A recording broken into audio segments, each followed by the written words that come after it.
ನಮಸ್ಕಾರ ಎಲ್ಲರಿಗೂ. ಇವತ್ತಿನ ಒಂದು ವಿಡಿಯೋದಲ್ಲಿ ಈರುಳ್ಳಿ ಮತ್ತು ಟೊಮೆಟೊನ ಬಳಸಿ ಚಟ್ನಿನ ಮಾಡೋದನ್ನು ತೋರಿಸ್ತಾ ಇದ್ದೀನಿ. ಈ ಚಟ್ನಿ ದೋಸೆಗೆ, ಚಪಾತಿಗೆ ಮತ್ತು ಅನ್ನಕ್ಕೆ ಸೈಡ್ ಡಿಶ್ ಆಗಿ ತಿನ್ನಬಹುದು.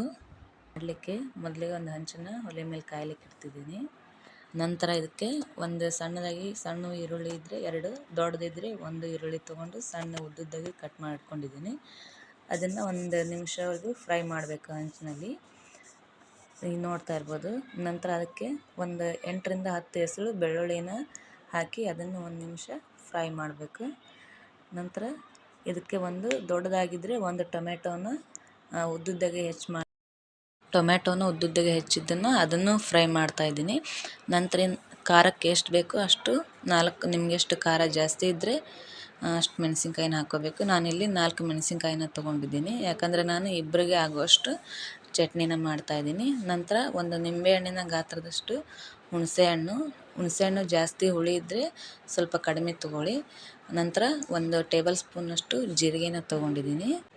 ಎಲ್ಲವೂ ಫ್ರೈ ಆದಮೇಲೆ ಒಂದು 5 ನಿಮಿಷ ಹಾಗೆ ಒಂದು ಸ್ವಲ್ಪ ಎಣ್ಣೆನ ಹಾಕಿ, ನಂತರ ಸ್ವಲ್ಪ ಕೊತ್ತಂಬರಿನ ಹಾಕಿ, ಅದಕ್ಕೆ 1 ಟೇಬಲ್ ಸ್ಪೂನ್ನಷ್ಟು ಎಣ್ಣೆನ ಹಾಕಿ ಸ್ವಲ್ಪ ಬೇಯಲಿಕ್ಕೆ ಒಂದು ಮುಚ್ಚಳವನ್ನು ಮುಚ್ಚಿ ಬೇಯಲಿಕ್ಕೆ ಬಿಡಬೇಕು. ಯಾಕಂದರೆ ಅದೆಲ್ಲ ಸ್ವಲ್ಪ ಬೆಂದರೆ ಚಟ್ನಿ ಸಾಫ್ಟಾಗಿ ಆಗುತ್ತೆ ಅಂಥೇಳಿ ಒಂದು 5 ನಿಮಿಷ ಬಿಡಬೇಕು. ಒಂದು 5 ನಿಮಿಷ ಬಿಟ್ಟ ನಂತರ ಸ್ವಲ್ಪ ಕೈ ಆಡಿಸ್ಕೋಬೇಕು. ನಂತರ ಒಂದು ಮಿಕ್ಸಿ ಜಾರ್ಗೆ ಇದನ್ನ ಪದಾರ್ಥನ ಟ್ರಾನ್ಸ್ಫರ್ ಮಾಡಿ ಮಿಕ್ಸಿ ಜಾರ್ಗೆ ರುಬ್ಕೋಬೇಕು. ನುಣ್ಣಗೆ ತರಿಯಾಗಿನ ಚೆನ್ನಾಗಿರುತ್ತೆ. ಅದರ ನುಣ್ಣಗೆ ರುಬ್ಕೊಂಡ್ರೆ ಸ್ವಲ್ಪ ಎಲ್ಲ ಟೇಸ್ಟು ಚೆನ್ನಾಗಿರುತ್ತೆ.